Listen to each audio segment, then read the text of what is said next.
एशियाई बाजारों से सुस्त शुरुआत, क्रूड में गिरावट से शुक्रवार को अमेरिका का डाउ जोन्स 350 पॉइंट टूटा। यूरोप के बाजार भी 1.25% लुढ़के। शीतकालीन सत्र के आखिरी हफ्ते में 6 बिल पास होने की उम्मीद, जीएसटी पर अब अगले साल ही होगी चर्चा। सन फार्मा को हालोल प्लांट के लिए मिली अमेरिकी फार्मा रेगुलेटर की चेतावनी, मैनेजमेंट ने कहा चिंताएं खत्म करने के लिए जरूरी कदम उठा रहे हैं वो।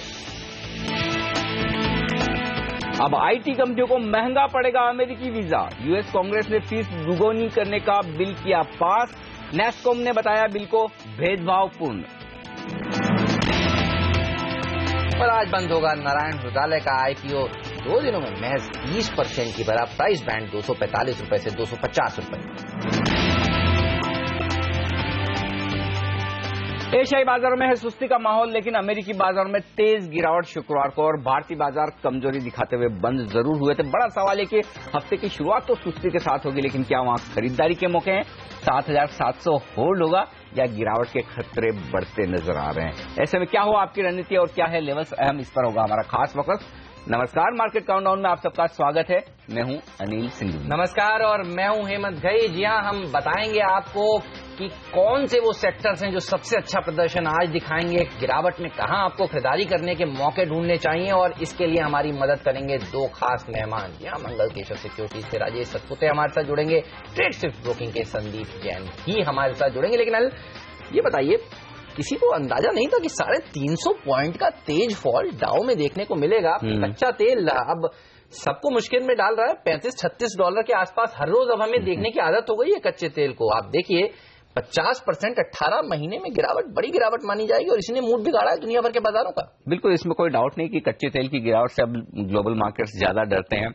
अमेरिका में इतनी बड़ी गिरावट होने के एक और साथ में वजह ये होगी कि उनके वहां ऑप्शंस की एक्सपायरी थी, तो दोनों मिलकर जो दबाव बनाते हुए दिखे। और सही बात यह भी है कि फेड की बैठक के पहले काफी तेजी की पोजीशंस ट्रेडर्स ने बना ली थी, इस उम्मीद में कि फेड में जो कुछ होना है उसका हमें पता है। उसके बाद शॉर्ट कवरिंग आती हुई दिखी, तो वो शॉर्ट कवरिंग पहले हो गई और उसके बाद में तेजी की पोजीशंस कम होती हुई दिखी। तो उस लिहाज से अमेरिकी बाजारों का रिएक्शन आता हुआ दिखा। जहां तक भारतीय बाजारों का सवाल है, एशियाई बाजारों का सवाल है, एशियाई बाजारों में कमजोरी है, पैनिक नहीं। आप निक्केई को अलग छोड़ दें तो बाकी बाजार काफी शांत और पॉजिटिव ट्रेड करते हुए दिख रहे हैं। इनफैक्ट हांगकांग जैसे बाजार थोड़े ऊपर ही हैं। तो मुझे लगता है भारतीय बाजारों में सुस्त शुरुआत हो सकती है। मेरा अंदाजा तो यह था कि अगर एसजीएक्स निफ्टी की तर्ज पर हम अच्छी कमजोरी के साथ शुरुआत करते, जैसा कि वीकेंड पर दिखा, तो बहुत ही बेहतरीन होता। तब मैं 7,700 के आसपास आराम से खरीदारी करता, 7,650 का स्टॉप लॉस लगाकर।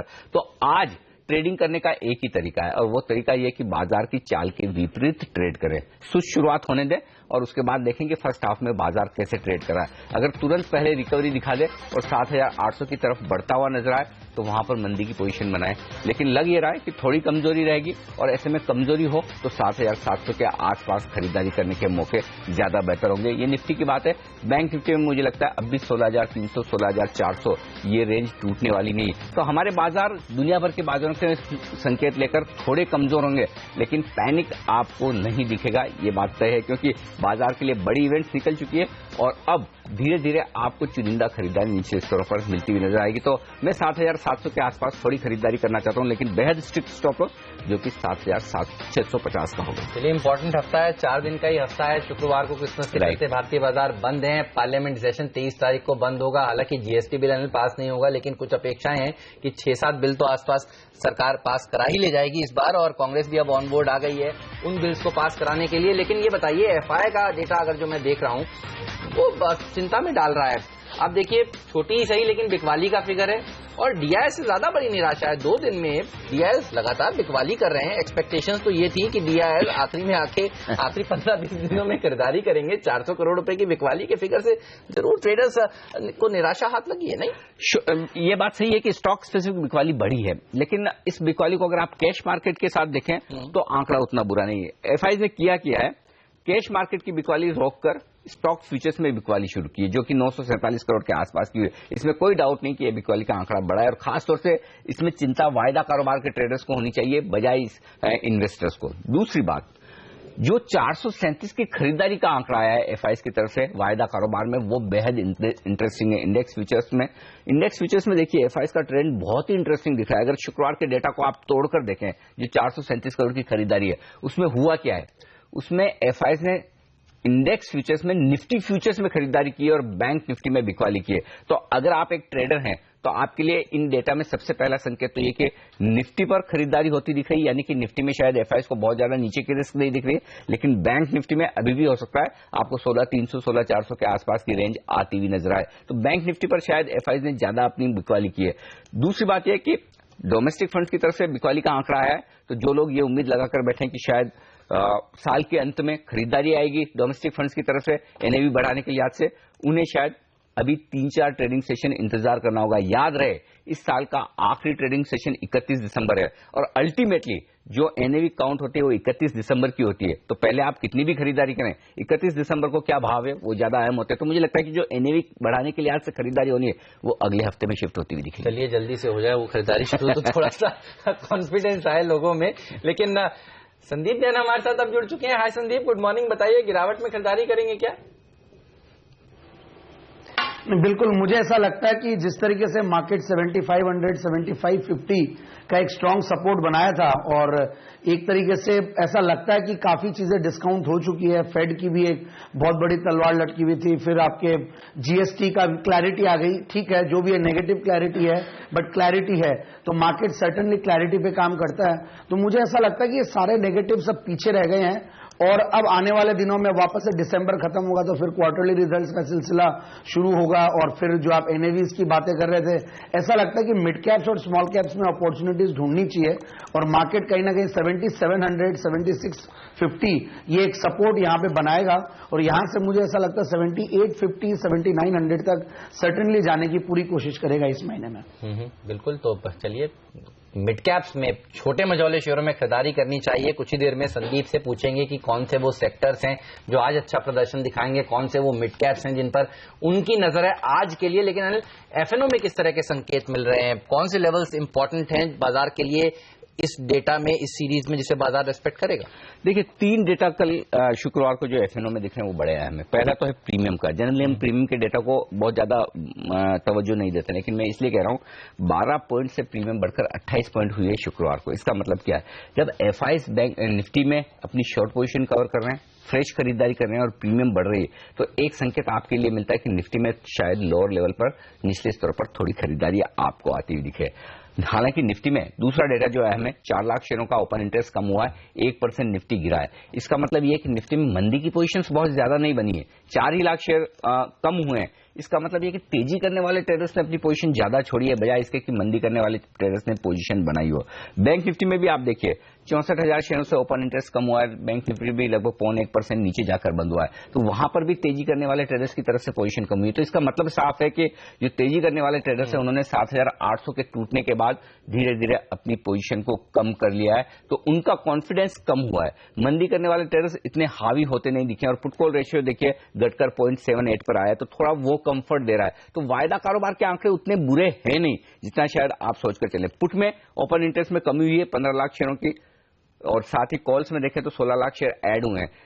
जो एफआईज हैं उन्होंने ऑप्शंस में जरूर ये किया है कि उन्होंने अपनी तेजी की पोजीशंस ऑप्शंस में कम की है। अगर उन्होंने पुट बेचे थे तो वो खरीद लिए, कॉल्स बेचे थे, कॉल्स खरीदे थे तो वो बेच दिए। तो ओवरऑल वायदा कारोबार के डेटा न्यूट्रल है, लेवल्स में कोई खास बदलाव है नहीं। तो ऐसे में बहुत ज्यादा बड़ी मंदी या बड़ी तेजी होने के आसार कम है। ये जरूर मान सकते हैं कि लोअर लेवल्स पर आपको थोड़ी थोड़ी शॉर्ट कवरिंग का सहारा मिलता हुआ दिखेगा, और जैसे आप 7,800 7,850 की रेंज में ऊपर जाएंगे, तेजी करने वाले ट्रेडर्स जिनका कॉन्फिडेंस हिल चुका है, कम हो चुका है फेड की मीटिंग के बाद में, वो ऊपर के लेवल पर निकलने की कोशिश करेंगे। तो रेंज बाउंड ट्रेड होगा, दोनों तरफ आपको मौके मिलेंगे, ये संकेत वायदा कारोबार के आंकड़े कह रहे हैं। ओके, चलिए, तो रेंज बाउंड कारोबार होगा, लेकिन कौन से सेक्टर्स हैं जहां आज आपकी नजर होनी चाहिए? संदीप बताइए कौन से सेक्टर्स आपने चुने हैं, क्योंकि मैं देख रहा हूं आईटी के लिए खराब खबरें हैं, वीजा की फीस जिस तरह से डबल हो गई, सन फार्मा के लिए खराब खबरें, यूएस एफडीए ने जिस तरह से एक अब वार्निंग लेटर दे दिया है, शायद हो सकता है दूसरे स्टॉक्स पर भी इसका रब ऑफ इफेक्ट देखने को मिले। तो आईटी और फार्मा जो कमजोर बाजार में चलते हैं, उन्होंने तो अपने हाथ पीछे खींच लिए हैं, तो आज चलेगा कौन सा सेक्टर फिर? नहीं, सही बात बोली आपने हेमंत जी। इनफैक्ट आईटी, फार्मा, ऑटो, ये तीनों दिग्गज सेक्टरों में नेगेटिव न्यूज से ये घिरे हुए ये सेक्टर्स। तो कहीं ना कहीं ये तो क्लियर है कि मार्केट सपोर्ट जरूर लेगा, थोड़ी बहुत मद्दी कम दिखाएगा as compare to other markets, but ये पर्टिकुलर सेक्टर्स जो बड़े दिग्गज सेक्टर्स है, ये लोग प्रेशर बनाए रखेंगे। और अगर आज की अगर बात करें तो मुझे ऐसा लगता है कि जैसे लॉजिस्टिक्स है, वहां पे काफी पिटाई हो चुकी है ऑलरेडी, तो वहां पे कुछ अपॉर्चुनिटीज ढूंढनी चाहिए। कुछ फार्मा स्टॉक्स है जहां पे ऐसा लगता है कि सन फार्मा की वजह से प्रेशर बनेगा, तो वहां पे अपॉर्चुनिटीज ढूंढनी चाहिए, क्योंकि नेगेटिव ये ऑलरेडी काफी हद तक डिस्काउंट हो चुकी है। और आजकल यूएसएफडीए की जो गाज है वो हर बार कोई ना कोई कंपनी में पड़ी जा रही है, तो सन फार्मा हो, डॉक्टर रेड्डी हो, इप्का हो, तो इन टाइप की कंपनियों पे है। तो मुझे ऐसा लगता है, और कुछ ऑटो कंपनीज जिन पे बाकी नेगेटिव चीजें का इंपैक्ट नहीं आ रहा है, डीजल वाला इंपैक्ट, तो मुझे ऐसा लगता है वहां पे ध्यान देना चाहिए। ओके, तो ये सारे सेक्टर्स हैं जहां पर आज आपकी नजर होनी चाहिए। लेकिन निफ्टी को कैसे ट्रेड किया जाए, तकनीकी राय देने के लिए राजेश सातपुते भी हमारे साथ जुड़ चुके हैं, मंगल केशर सिक्योरिटीज के। राजेश, बताएं, गिरावट में खरीदारी करेंगे या फिर उछाल में बिकवाली, और कौन से लेवल्स अहम है आपके लिए आज? अनिल जी, मुझे लगता है कि निफ्टी में जो हम लोग एक्सपेक्ट कर रहे थे कि एक पुल बैक आएगा 7540 से लेके 7850 तक, 300 पॉइंट का पुल बैक हो चुका है, और ये 300 पॉइंट को ये बाजार करेक्ट कर रहा है। सेंटीमेंट्स मुझे लगता है कि जितना निगेटिव है एब्सॉर्ब हो जाएंगे, लेकिन फिर भी लगता है कि एक स्लाइट प्रॉफिट बुकिंग आना चाहिए, क्योंकि ये 300 पॉइंट का जो रनिंग करेक्शन है, इस जो करेक्शन है, बाउंस है, इसका एक करेक्शन आएगा। सो वी आर एक्सपेक्टिंग एक स्लाइट करेक्शन कि 7810 के स्टॉप लॉस के साथ निफ्टी सेल करिए। मुझे लगता है 7700 और 7680 ये लेवल है, ये सपोर्ट बैंड है, but this call is purely for a intraday basis. मुझे लगता है कि एक स्लाइट करेक्शन है, लेकिन ऑल्सो एक शॉर्ट टर्म के लिए करेक्शन है, लेकिन पोजिशनल ट्रेडर के लिए यहाँ पे एक बाइंग अपॉर्चुनिटी बनेगी। ऑलराइट, चलिए, तो वक्त है यहाँ पर एक छोटा सा ब्रेक लेने का। कहीं मत जाइए, ब्रेक के बाद आपको हम बताएंगे कि 5 दिग्गजों की क्या राय है इस समय निफ्टी पर, कैसे आपको ट्रेड करना चाहिए, और 5 बड़ी खबरों पर भी आपकी नजर होनी चाहिए आज, वो भी आपको बताएंगे। ये सब ब्रेक के बाद।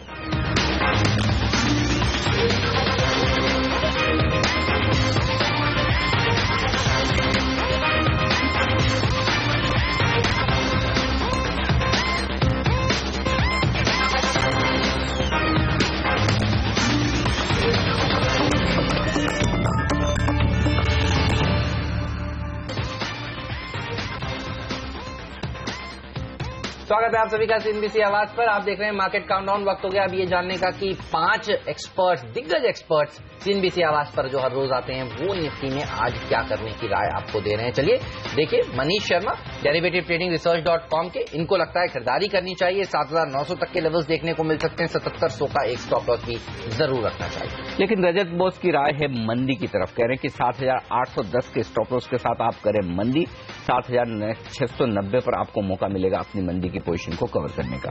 मनोज सचदेव हेम सिक्योरिटीज के कह रहे हैं कि बिकवाली करिए, 7700 से 7650 के लेवल्स भी देखने को मिल सकते हैं, 7850 का एक स्टॉप लॉस भी रखने की बात वो कह रहे हैं। वहीं नीरव वखारिया की राय भी मंदी की तरफ ही है, 7810 के स्टॉप लॉस से वो भी करना चाहते हैं बिकवाली। उन्हें लगता है 7700 पर पहुंचेगा निफ्टी, जहां वो मंदी काटेंगे। और सुमित बगड़िया चॉइस ब्रोकिंग के कह रहे हैं कि खरीदारी करिए, 7880 से 7900 तक के लेवल्स देखने को मिल सकते हैं, 7760 का एक स्टॉप लॉस भी जरूर रखना चाहिए।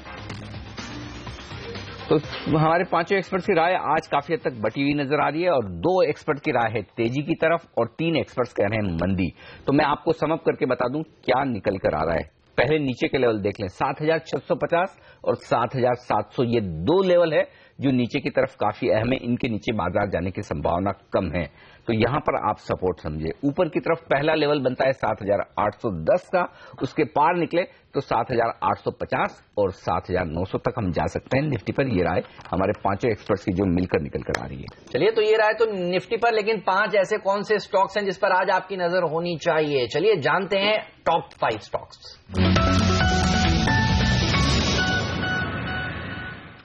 और सबसे ज्यादा अगर आज कोई स्टॉक एक्शन में रहेगा तो वो होगा सन फार्मा। कमजोरी होगी, ये बात पक्की है, क्योंकि गुजरात के हलोल प्लांट पर ये यूएस एफडीए की तरफ से एक चेतावनी आई है कि वहां पर गड़बड़ी है। पिछले साल सितंबर में इस प्लांट का जायजा लिया था यूएस एफडीए ने। ये अमेरिका का रेगुलेटर है जो अमेरिका में कारोबार करने वाली फार्मा कंपनियों पर नजर रखता है। तो ऐसे में सन फार्मा पर आज एक कमजोरी होगी, कितनी होगी और क्या लोअर लेवल से खरीदारी के मौके होंगे, इस पर करेंगे हम बातचीत। आईटी शेयरों के लिए भी एक खराब खबर है। जिस तरह से अनुमान लगाया जा रहा था कि यूएस में बिल पास हो जाएगा जिसके चलते वीजा की फीस डबल हो जाएगी, देखिए ऐसा हो गया है अब। और टीसीएस, इन्फोसिस, एचसीएल जैसी दिग्गज कंपनियों के लिए ये खराब खबर है। छोटी मोटी वाली कंपनियां जिसका यूएस में एक्सपोजर है उनके लिए भी ये खराब खबर है। कांग्रेस ने दरअसल बिल पास कर दिया है। नैसकॉम हालांकि विरोध कर रहा है, कह रहा है कि बहुत ही भेदभावी बिल है ये। और पीवीआर, इरोस, आइनॉक्स लीजर जैसे स्टॉक्स आज रहेंगे एक्शन में, क्योंकि इस वीकेंड पर पूरे देश भर में लोगों को बिजी रखा है। सिनेमा हॉल्स में, थिएटर्स में इन दोनों मूवीज ने काफी अच्छे कलेक्शन किए, तो उसका असर शायद शेयरों पर देखने को मिले। एसआर ऑयल एक और ऐसा स्टॉक है जिस पर सबकी नजर आज होगी। आज डीलिस्टिंग ऑफर की अंतिम तारीख है और आपको याद होगा 146 रुपीज का फ्लोर प्राइस तय किया गया था कंपनी द्वारा और उसके ऊपर ही ये शेयर ट्रेड करता रहा। और जो अब टेंडरिंग हुई है, जो शेयर जारी दिए गए हैं बीएसई और एनएसई पर, आप देखिए वो 240 रुपए के भाव पर टेंडर किए गए हैं। कंपनी को करीब 9.25 करोड़ रुपए शेयर चाहिए। अगर वो 90% हिस्सेदारी ले लेते हैं तभी ये डीलिस्टिंग होगी। तो देखना होगा आज पर्याप्त शेयर जो इनको चाहिए वो मिल जाते हैं और मिल जाते हैं तो किस भाव पर मिलते हैं। एमबीएल इंफ्रा 415 करोड़ का बड़ा ऑर्डर। छोटी कंपनियों को बड़े ऑर्डर मिलने का सिलसिला जारी है इंफ्रा स्पेस में। आपने देखा किस तरह से इन ऑर्डर्स के दम पर इन कंपनियों के शेयरों में बड़ा उछाल दिखता है। तो आज शायद इस मामले में नंबर होगा एमबीएल इंफ्रा का।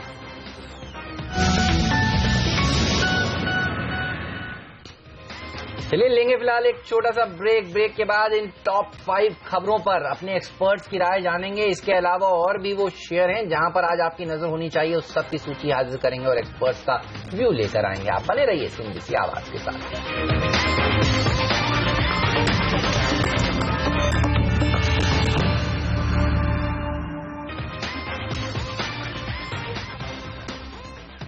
स्वागत है आप सभी का सीएनबीसी आवाज पर। आप देख रहे हैं मार्केट काउंटडाउन और हमारे साथ हमारे दो खास मेहमान संदीप और राजेश बने हुए हैं और वक्त हो गया ये जानने का कि कौन से वो स्टॉक्स हैं जो अच्छा प्रदर्शन आज के सत्र में दिखा सकते हैं, जहां पर हैं ट्रेडिंग के भरपूर मौके।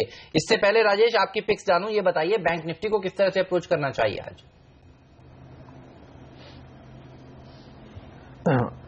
देखिए मुझे लगता है बैंक निफ्टी ऑल्दो एक अच्छी खासी एक पुल बैक रैली हमने देखी है। मुझे लगता है कि आज के लिए जैसे मैंने कहा मॉर्निंग में कि निफ्टी मुझे slightly subdued with little negative bias लगता है आज और कल के लिए, वैसे ही मुझे लगता है बैंक निफ्टी भी सबड्यूड होगा। पोजिशनल ट्रेडर के लिए एक बाइंग अपॉर्चुनिटी, एक एक्यूमुलेशन मिलेगा, लेकिन शॉर्ट टर्म यानी आज के लिए या कल तक के लिए मुझे लगता है एक स्लाइट बेरिशनेस रहेगा, एक नेगेटिव हैंगओवर रहेगा। तो सेल करना बैंक निफ्टी 16,700 का स्टॉप लॉस रहेगा और 16,200 के आसपास सपोर्ट है, मुझे लगता है वो टारगेट रहेगा। ओके, तो बैंक निफ्टी में शॉर्ट करना चाहिए 16,200 के लक्ष्य के लिए, 16,700 के आसपास का एक स्टॉप लॉस लगाकर मंदी करने की राय यहां पर है राजेश की तरफ से। आ जाते हैं हम सीधे स्टॉक्स पर जो एक्शन होने वाला है और सबसे पहले तो सन फार्मा। ये बताएं संदीप, आपको क्या लगता है कितनी पिटाई होगी सन फार्मा की आज जो जिस तरह से खबरें आई? और दूसरी बात यह कि पिटाई होना तो तय है, क्या गिरावट में आप खरीदारी करेंगे कि जनरली आप कहते हैं, और वो इस बार भी बात सही होगी, हर बार आप कहते हैं कि जब पहला सौदा में होते हैं कोई न कोई ऐसा एक स्टॉक ब्लू चिप होता है जो बड़ी तेजी से गिरता है। आज सन फार्मा का नंबर है, आप हमेशा खरीदारी की राय तब देते हैं। पिछली बार मेरे ख्याल से डॉक्टर रेड्डी को गिराया था आपने। राइट। इनफैक्ट सन फार्मा पे ध्यान है, जब पहली बार ये न्यूज आई थी तो ये तीसरी बार हो गया इनफैक्ट सन फार्मा और इनफैक्ट ये इंटरव्यू का एक कोइंसिडेंस। और पिछली बार आई थी तब क्या ये 900 के लगभग भाव था और 800 पे इनफैक्ट कहीं ना कहीं सपोर्ट ले रहा था। बट अब एक तरीके से अब टेक्निकली अगर बात करें तो ये 800 के आसपास पहुंच रहा है और वहां पे अब नेगेटिव न्यूज आई है। और ओवरऑल अब लगता है कि सन फार्मा जिस वैल्यूएशन पे खड़ा है बहुत ज्यादा सस्ता अब लगता नहीं। और जो ये सारे लिटिगेशंस है इनको साल, 1.5 साल, 2 साल तक अब इनको लगेगा, तो कहीं ना कहीं अब लॉन्ग टर्म बेट हो गया है। ट्रेडर्स लोग जरूर थोड़ी बहुत अपॉर्चुनिटीज ढूंढे, बट अब मुझे ऐसा लगता है कि सेल साइड पे बैठ के ढूंढना ज्यादा सही रहेगा। और ओवरऑल 740-50 तक ये आ सकता है यहाँ पे, और नीचे भी इनफैक्ट ये काफी गया था अभी। तो मुझे लगता है कि अभी बाय ऑन डिक्लाइंस की भी रणनीति नहीं अपनानी चाहिए। ये कहीं ना कहीं सेल ऑन राइज है। ये सारे इश्यूज आए हैं अभी और इनको सॉल्व करने में टाइम लगेगा। फिर रेनबैक्सी वाली चीज भी है, कहीं ना कहीं वो विलय का भी कई प्रॉब्लम सामने आएंगे और आएंगे भी। तो मुझे ऐसा लगता है कि थोड़ा टाइम देना चाहिए स्टॉक को, और अवॉइड करें तो ज्यादा बेहतर होगा। चलिए अवॉइड करिए। आज संदीप नहीं कह रहे हैं कि गिरावट में खरीदारी करनी चाहिए इस शेयर को। हमने देखा है 7 अप्रैल को 1200 रुपए का लेवल था इस शेयर का, और पिछले 6-8 महीनों में जिस तरह का पहले 5 साल तक अनिल वेल्थ क्रिएशन के लिए ये शेयर जाना जाता था, और 6 महीने में ट्रेडर्स के वेल्थ को इस शेयर ने डिस्ट्रॉय किया। ये कहना शायद सही होगा, लेकिन आइए सुन लेते हैं मैनेजमेंट का क्या कहना है। कॉन्फ्रेंस कॉल करी दिलीप सांघवी जी ने इस मुद्दे पर, आइए सुनते हैं उन्होंने क्या कहा।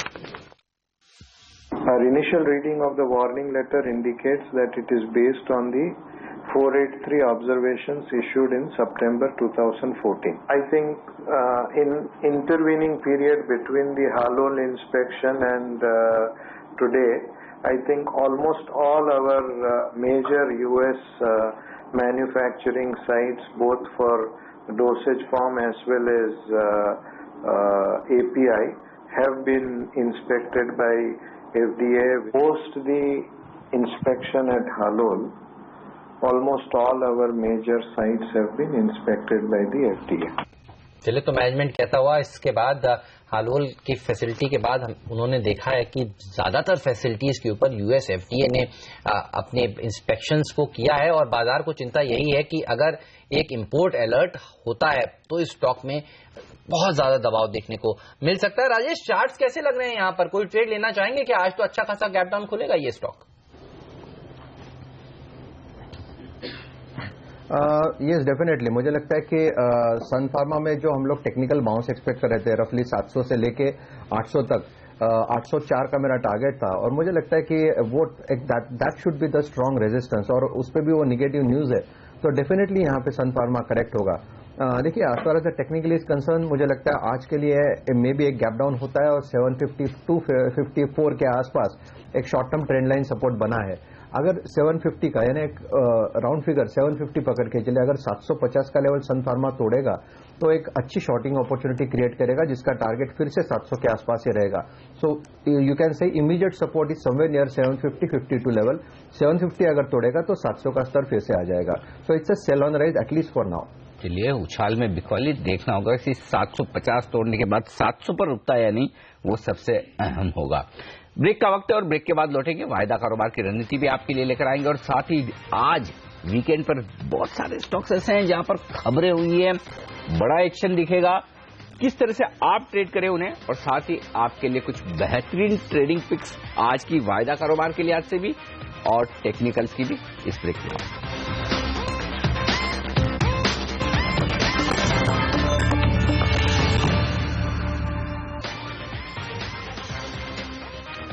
हमारे एक्सपर्ट हमारे साथ हैं राजेश सातपुते और संदीप जैन, और वायदा कारोबार की रणनीति देने के लिए एलकेपी सिक्योरिटीज के डेरिवेटिव एक्सपर्ट गौरव बिस्सा भी हमारे साथ कार्यक्रम में शामिल हो चुके हैं। गौरव, स्वागत है आपका भी सीएनबीसी आवाज पर। नमस्कार। पहला सवाल तो निफ्टी पर ही लेना चाहूंगा, बताएं क्या ट्रेड लेंगे आप? एसजेएक्स निफ्टी पर तो एकदम सुस्ती के संकेत हैं, यूं कहें तो चुस्ती भी कह सकते हैं, क्योंकि निचले स्तरों से काफी कुछ रिकवरी हुई है, हरे निशान में भी लौटा है एसजेएक्स निफ्टी। तो अब क्या सौदा लेना चाहिए अगर शुक्रवार के लेवल के आसपास ही शुरुआत हो जाए बाजार की? तो देखिए, शुक्रवार का लेवल के आसपास अगर 7750 7760 के आसपास अगर शुरुआत होती है मार्केट्स की, तो मेरे हिसाब से 7720 का आप स्टॉप लॉस लगाइए, और 7820 के आपको लक्ष्य के लिए आप खेल सकते हैं, बाय कीजिए निफ्टी। और अगर थोड़ा गैप डाउन हो रहा है, गैप डाउन 20 पॉइंट्स 25 पॉइंट्स का अगर डाउनफॉल देखने मिलती है आज, तो मेरे हिसाब से ट्रेड वही रहेगा आपका। स्टॉप लॉस आप 700 रख दीजिए, 7700 आपका रिस्क रिवॉर्ड और इतना लुक्रेटिव हो जाएगा। मेरे हिसाब से जो फ्रेश वीकनेस है वो फिर से एक बार जो जोन है 7700 7720 उसके नीचे ट्रेड करेगा, फिर ही आपको नया एक वीकनेस है, फ्रेश शॉर्ट्स दिखेंगे, यहाँ से एक ट्रेडिंग बाउंस लगेगी। ओवरऑल अगर आप ऑप्शंस का डेटा देखेंगे तो रेंज बाउंड मार्केट है, निचले स्तरों पे है रेंज के, तो आप बाय कर सकते हैं, मेरे हिसाब से वो मुनासिब होगा। रेंज के निचले स्तर तक है तो बाय कर सकते हैं, 77 से टूटे तो चिंता की बात हो सकती है। गौरव से जानेंगे उनके पसंदीदा शेयर कौन से हैं जहां पर वो खरीदारी या बिकवाली करना चाहेंगे आज। लेकिन राजेश बताइए, डिवीज लैब और टेक महिंद्रा, ये दो स्टॉक आपने चुने हैं, क्या करना चाहेंगे यहां पर आज? देखिए, मुझे लगता है Divi's lab is a good counter, जहां पे एक टेक्निकल ब्रेकआउट हुआ है, एक शॉर्ट टर्म टेक्निकल ब्रेकआउट, जिसका स्टॉप लॉस रहेगा 1135 का और टारगेट है 1200 के आसपास। सेकंड सेल कॉल रहेगा, सेल कॉल है टेक महिंद्रा पे। मुझे लगता है आईटी स्टॉक्स में वो एक छोटा जो टेक्निकल पुल बैक हम लोग एक्सपेक्ट कर रहे थे वो हो चुका है। जैसे मैंने टीसीएस रिकमेंड किया था, 100 रुपीज का पुल बैक है। टेक महिंद्रा भी मुझे लगता है कि इसमें जो रेजिस्टेंस है वो समवेयर नियर 540-45 का था, that is which was nothing but it's 200 DMA level. और इनफैक्ट 15-20 ट्रेडिंग से वो लगातार उसको टेस्ट कर रहा है और वहां से गिर रहा है, तो और उसमें भी एक अच्छा बैरिश एनगल्फिंग सेल कॉल यहाँ पे बनता है, एक कैंडलस्टिक पैटर्न है। तो मुझे लगता है कि टेक महिंद्रा में एक सेफ्टी ज्यादा है, तो one can go short with a stop loss of 530 और मुझे लगता है 506 का इसमें टारगेट रहेगा। लेकिन ये प्योरली आज या कल तक के लिए कॉल रहेगा और डीवीज लैब जो है वो 3 या 4 ट्रेडिंग सेशन के लिए कॉल रहेगा। ओके, डीवीज लैब में खरीदारी करें 3 से 4 दिनों के लिए, ये राय है राजेश की तरफ से। लेकिन गौरव, आपने निफ्टी पर अपनी राय दी, बैंक निफ्टी पर आपकी क्या राय है? क्या यहां पर भी खरीदारी करेंगे आप? व्यू पॉजिटिव ही रहेगा मेरा, लेकिन मेरा अगर आप कंपैरिजन देखेंगे तो मेरा यह मानना है कि अगर आप निफ्टी में बाइंग करेंगे तो ज्यादा बेहतर होगा, क्योंकि डिफाइंड लेवल्स हैं। बैंक निफ्टी के भी अच्छे हैं लेवल्स वगैरह, थोड़ा और नीचे अगर आता है 16,450 के करीब पर खुलता है तो मेरे हिसाब से रिस्क रिवॉर्ड वो लेवल्स पे बेहतर होगी। फ्राइडे के क्लोजिंग लेवल्स पे मुझे नहीं लगता है कि रिस्क रिवॉर्ड उतनी फेवरेबल होगी। तो अगर 16,450 के पास में आ रहा है तो 16,250 जो कि पिछला बाउंस बैक लेवल था वहां का स्टॉप लॉस रखिए और 16,750 का आप लक्ष्य कर सकते हैं। 16,800 जब तक क्रॉस और सस्टेन नहीं करेगा, मुझे इसमें बहुत बड़ी तेजी या फर्दर अपसाइड देखने नहीं मिल रही है। काफी बड़ा रेजिस्टेंस है, वो पार करेंगे फिर ही आपको एक मोमेंटम दिखेगा, तब तक ये छोटे से रेंज में ट्रेड कर रहा होगा। लेकिन ये बताइए, पिक्स क्या है आपकी आज के लिए? कहां पर कमाई करें? कौन से स्टॉक्स हैं जहां पर आप ट्रेड लेना चाहेंगे? देखिए, पहला तो होगा श्रीराम ट्रांसपोर्ट। स्टॉक ने काफी दिनों बाद थोड़े बहुत फ्रेश लॉन्ग्स बनाए हैं, रिलेटिवली लिक्विड नाम है और निचले स्तरों में काफी अच्छी बाइंग हुई है और सिर्फ एक दिन की बाइंग नहीं है, 2 से 3 दिन की बाइंग देखी गई है, तो ये काफी अच्छा संकेत है। पोजीशन इसमें टारगेट्स होंगे 880 का, आप इसमें 790 का स्टॉप लॉस लगा दीजिए। दूसरी मैं खरीदारी की सलाह दूंगा अपोलो हॉस्पिटल्स में, ये भी रिलेटिवली लिक्विड नेम है लेकिन इसमें भी एक अच्छा खासा मोमेंटम बना है, फ्रेश लॉन्ग्स बना है, शॉर्ट टर्म में ब्रेकआउट भी देखा गया है। तो सभी के सभी जो इसमें आंकलन अगर आप करेंगे तो काफी अच्छे इंडिकेटर्स दिखा रहा है। तो 1490 का ट्रेडिंग टारगेट आप रखिए, 1420 का आप स्टॉप लॉस के लिए रखिए और जस्ट एल में सेल की सलाह दूंगा मैं। अगर आप 900 से देखेंगे तो वहां पे अनवाइंडिंग भी दिखी जा रही है, 900 के लेवल्स पे फ्रेश शॉर्ट्स भी देखे जा रहे हैं और 2-3 बार वहीं से बार नीचे आया है। तो मेरे हिसाब से आप 905 तक के स्टॉप लॉस लगा दीजिए और 820 के टारगेट्स के लिए आप उसको सेल कर सकते हैं। ये राय है यहाँ पर इन तीनों स्टॉक फ्यूचर्स में आपके लिए ट्रेडिंग के लिहाज से। लेकिन एक और स्टॉक जो आज एक्शन में रहने वाला है वो है एसआर ऑयल और आज डीलिस्टिंग ऑफर का आखिरी दिन है। समझा यह जा रहा है कि डीलिस्टिंग के लिए काफी ऊपर की बोलियां आ सकती है या फिर ऑफर रिवाइज भी होता हुआ दिखे, क्योंकि लोगों को इंटरेस्ट नहीं है इस प्राइस में डीलिस्टिंग के लिए शेयर टेंडर करने के लिए। आप देख सकते हैं उस प्राइस से ऑलरेडी स्टॉक तो ऊपर हो ही चुका है, 225 रुपए के आसपास ट्रेड कर रहा है, 210 का डीलिस्टिंग ऑफर है। ऐसे में ये बताएं संदीप, आपकी क्या राय होगी जिन लोगों के पास एसआर स्टील का शेयर है, मार्केट में आज बेच दें 225 रुपए में या 240-250 रुपए में जो बुक बनने की बात हो रही है उसके लिए इंतजार करें? क्या करना चाहिए? मेरे हिसाब से बेचना सही रहेगा। इनफैक्ट कोई बहुत ज्यादा ऊपर का मुझे नहीं लगता कि लेवल जो 240 और 225 के लगभग अगर भाव है तो हो सकता है थोड़ा उछाल से और खुले। बाकी इनको ऑफर तो सर्टेनली रिवाइज करना पड़ेगा। जिस दिन ये आया था उस दिन करीब 200 रुपए के लगभग भाव था और 146 पे जब इन्होंने अनाउंस किया था तो ये लग ही गया था कि ऑफर तो सर्टेनली रिवाइज्ड होना है और अब रिवाइज भी करेंगे तो भी मुझे ऐसा लगता है कि मार्केट में बेचना ज्यादा समझदारी रहेगी। एक बार निकल जाए तो ज्यादा बेहतर है, क्योंकि ओवरऑल मुझे कोई सेक्टर को लेकर बहुत ज्यादा पॉजिटिविटी लगती नहीं है। बस खाली इसका एक ही वो रह गया है क्रक्स, जो है कि डीलिस्टिंग।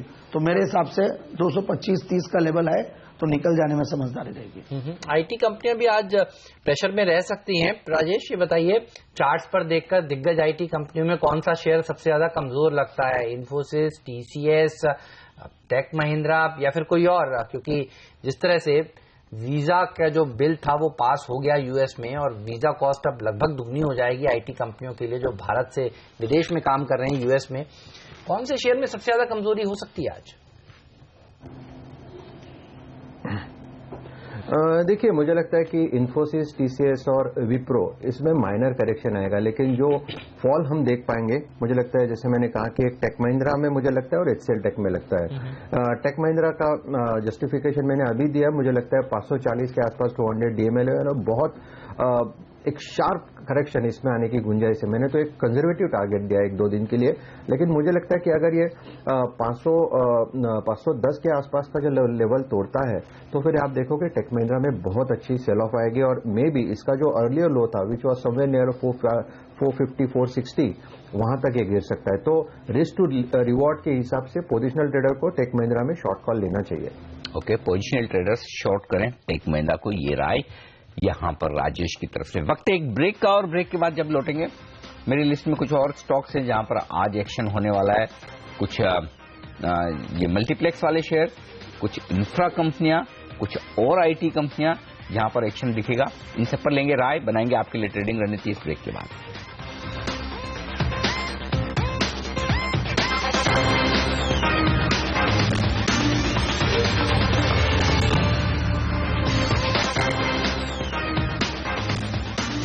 स्वागत है आप सभी का सीएनबीसी आवाज पर। हमारे साथ हमारे 3 खास मेहमान बने हुए हैं, संदीप, राजेश और गौरव बिस्सा, और हम चर्चा कर रहे हैं उन स्टॉक्स की जहां पर आज एक्शन देखने को मिलेगा खबरों के दम पर। एमबीएल इंफ्रा इसी तरह का एक शेयर है जिसको 415 करोड़ रुपए का एक ऑर्डर मिला है। राजेश, चार्ट्स पर देखकर बताइए, आजकल हम देखते हैं छोटी छोटी कंपनियों में जैसे ही कुछ ऑर्डर्स आते हैं तो एक अच्छी रैली बन जाती है। क्या चार्ट्स इस तरह के संकेत दे रहे हैं कि ये रैली इसमें भी देखने को मिलेगी?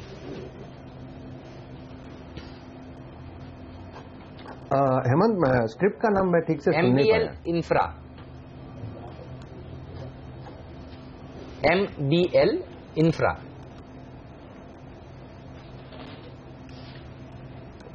Sorry Hemant, can I skip this? कोई बात नहीं, आप इसको ढूंढिए, हम आपके पास दोबारा आएंगे। लेकिन कुछ और स्टॉक्स जिस पर आज एक्शन देखने को मिल सकता है, बल्कि एक आईपीओ नारायण हृदयालय का 2 दिन में 30% बढ़ा है।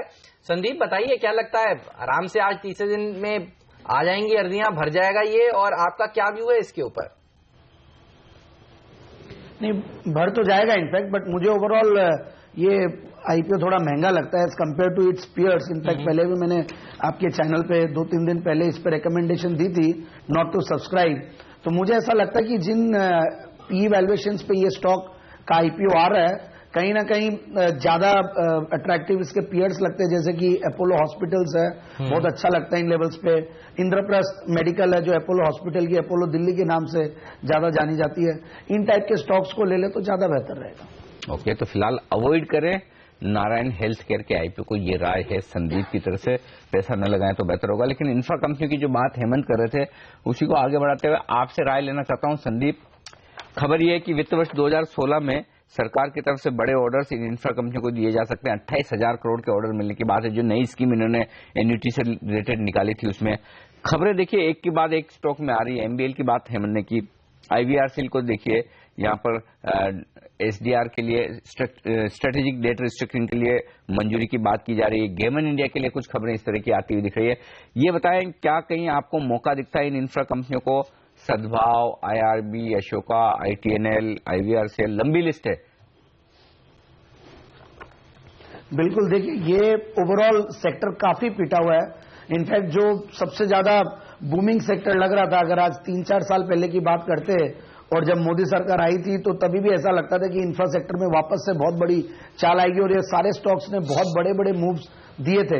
बट ओवरऑल अभी भी कई रोड कंपनीज और इनकी हालत बहुत खराब है। बैलेंस शीट पे डेट्स की वजह से अच्छा खासा करेक्शन आ चुका है। तो कहीं ना कहीं मार्केट भले ही बहुत ज्यादा करेक्टेड नहीं दिखाई दे रहा हो, बट इन स्टॉक्स में बहुत जबरदस्त करेक्शन है। तो मुझे लगता है कि अपॉर्चुनिटी सर्टेनली इस सेक्टर में ढूंढनी चाहिए। जैसा कि एमबीएल इंफ्रा की अगर बात कर रहे थे तो वो स्टॉक बहुत अच्छे लेवल्स पे है। मुझे लगता है आज अच्छा खासा एक स्पाइक भी देगा, क्योंकि बहुत बड़ा ऑर्डर है, मार्केट कैप से ज्यादा बड़ा ऑर्डर शायद है इस कंपनी का। तो ये बहुत अच्छी अपॉर्चुनिटी है। जहां पे भी आज तो नहीं ले, बट जहां पे भी नीचे आए वापस है, क्योंकि आज न्यूज की वजह से थोड़ा गर्म रहेगा स्टॉक, नीचे आए तो एंट्री लेने की कोशिश करें, और 285 से 300 के टारगेट के लिए। फिर जीएमआर इंफ्रा बहुत अच्छा लगता है इसी सेक्टर में। कहीं ना कहीं आईटीएनएल बहुत ज्यादा टूट चुका है, बट मैं इसके बारे में अभी राय दूंगा कि थोड़ा एक बार चाल आए तब देखें। बट जीएमआर इंफ्रा और एमबीएल इंफ्रा ये दोनों अच्छे लग रहे हैं। फिर एक पर्टिकुलर स्टॉक की आपने बात कही सद्भाव इंजीनियरिंग, वो भी अच्छा लग रहा है। तो ओवरऑल काफी अपॉर्चुनिटी इस सेक्टर में ध्यान देना चाहिए। चलिए, तो इंफ्रास्ट्रक्चर शेयरों पर नजर रखें, खासतौर पर IVRCL पर, जहां पर स्ट्रेटेजिक डेट रिस्ट्रक्चरिंग के तहत डेट से इक्विटी में कन्वर्जन हो रहा है। गैमन इंडिया के ऊपर नजर रखिए, जहां पर 11 रुपए 90 पैसे के भाव पर 245 करोड़ रुपए के डेट को इक्विटी में कन्वर्जन हो रहा है। और श्रीराम EPC एक और ऐसा स्टॉक है जिस पर नजर होनी चाहिए। यहां पर भी कॉर्पोरेट डेट रिस्ट्रक्चरिंग के तहत आप देखिए, प्रमोटर्स करीब 100 करोड़ रुपए इन्फ्यूज कर रहे हैं और 492 करोड़ रुपए के डेट को इक्विटी में कन्वर्जन हो रहा है। राजेश, श्रीराम EPC, इसके चार्ट्स देखकर बताइए, ये शेयर कैसा लगता है आपको? देखिए, मुझे लगता है 150 के आसपास अच्छा सपोर्ट बनता है इसमें, तो इट्स अ गुड चार्ट, एक बाइंग अपॉर्चुनिटी बनती है, बाय ऑन डिप। और मुझे लगता है कि इसका जो टेक्निकल टारगेट है वो रफली 170-175 तक का रहेगा। ओके, खरीदारी का मौका बनता है यहाँ पर। एक और स्टॉक मनापुरम जनरल फाइनेंस, यहाँ पर इनके इंश्योरेंस कारोबार को पूरी तरह से बेचने की मंजूरी मिली है कंपनी को। इस स्पेस को ट्रैक करते हैं संदीप आप? यदि हाँ, तो क्या मनापुरम जनरल फाइनेंस या फिर कोई और कंपनी खरीदारी करने की राय आपकी? बिल्कुल, one of my favourite spaces है ये। इनफैक्ट NBFCs में बहुत मुझे ट्रैक्शन दिखता है और सरकार भी अब बहुत ज्यादा ध्यान देने लगी है। बैंक्रप्सी कोड आने वाला है, या फिर जो भी पहले सरफाइसी एक्ट की बात हो रही थी, और प्लस ओवरऑल RBI की जो गाइडलाइंस आई है, तो बहुत स्ट्रेंथ आने वाली है इस पूरे सेक्टर में ही। और मुझे ऐसा लगता है कि मन्नापुरम फाइनेंस की अगर बात करें तो देखिए, अभी 20-22 रुपए के लगभग ये पहुंच गया था, 22 रुपए के लगभग, और वहां से अच्छा खासा एक बाउंस दिया है और काफी पॉजिटिव न्यूज भी। और इनफैक्ट मैंने आपके चैनल पे इसको पिक को रेकमेंड भी किया हुआ पास्ट में। और अभी जो लेवल्स है, यहां पे मैं कहूंगा कि बाय ऑन डिक्लाइंस की रणनीति अपनाई, क्योंकि अच्छा खासा मूव दे चुका है। बट कहीं ना कहीं 25-26 रुपए के लगभग आए तो बिल्कुल ये स्टॉक लेने लायक है। जबरदस्त ग्रोथ दे रही है कंपनी, जबरदस्त लोन बुक में ग्रोथ है, जो ब्रांचेस का नेटवर्क है बहुत जबरदस्त है। तो मुझे ऐसा लगता है कि इस स्टॉक में 35-36 रुपए तक का टारगेट बिल्कुल लगा के नीचे आने पे निवेश करना चाहिए। फिर इसी सेक्टर में L&T फाइनेंस होल्डिंग्स है, NBFCs में ही, वो बहुत अच्छा लगता है, रिस्क रिवॉर्ड रेशियो बहुत बेहतरीन लगता है।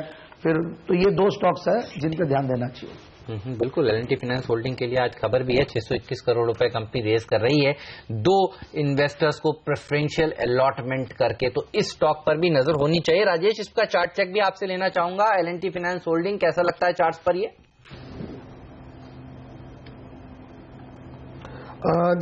हेमंत, मुझे लगता है L&T फाइनेंस होल्डिंग एक साइडवेज ट्रेंड में है। ऑन अ ब्रॉडर पर्सपेक्टिव अगर आप देखो तो 60-61 के आसपास इसमें एक शॉर्ट टर्म बेस बनता है, इनफैक्ट मीडियम टर्म बेस बनता है, और जहां पे सप्लाई जो है वो 69-70 के आसपास है। इसका जो मीडियन है that is somewhere near 66 level.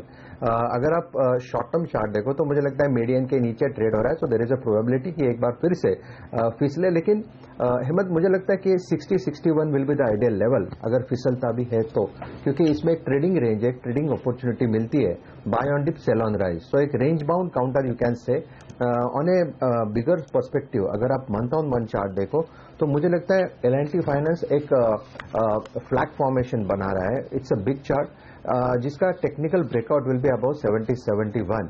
अगर ये 70-71 के ऊपर चला जाए तो Hemant, I am pretty sure कि ये रेट्स फिर से हमको देखने को नहीं मिलेंगे और यहाँ से L&T फाइनेंस में बहुत अच्छी रैली हो सकती है, और you can say it could be a multi bagger. So you can say जब तक 60 का लेवल रहेगा तब तक बाय ऑन डिप स्ट्रेटेजी रखे। About 70 may be you can trail your stop loss, you can hold for a longer term. Okay, ये रहा है L&T फाइनेंस होल्डिंग पर 2 इन्वेस्टर्स को बड़ा प्लेसमेंट हुआ है। वक्त एक छोटे से ब्रेक का, लेकिन ब्रेक के उस पार एक खास रणनीति है आपके लिए। अगर आप फ्यूचर्स में ट्रेड नहीं करना चाहते हैं, कम रिस्क लेकर ऑप्शंस में ट्रेड करना चाहते हैं, तो एक बेहतरीन ऑप्शन है आपके लिए, और वो लेकर आएंगे गौरव बिस्सा इस ब्रेक के बाद।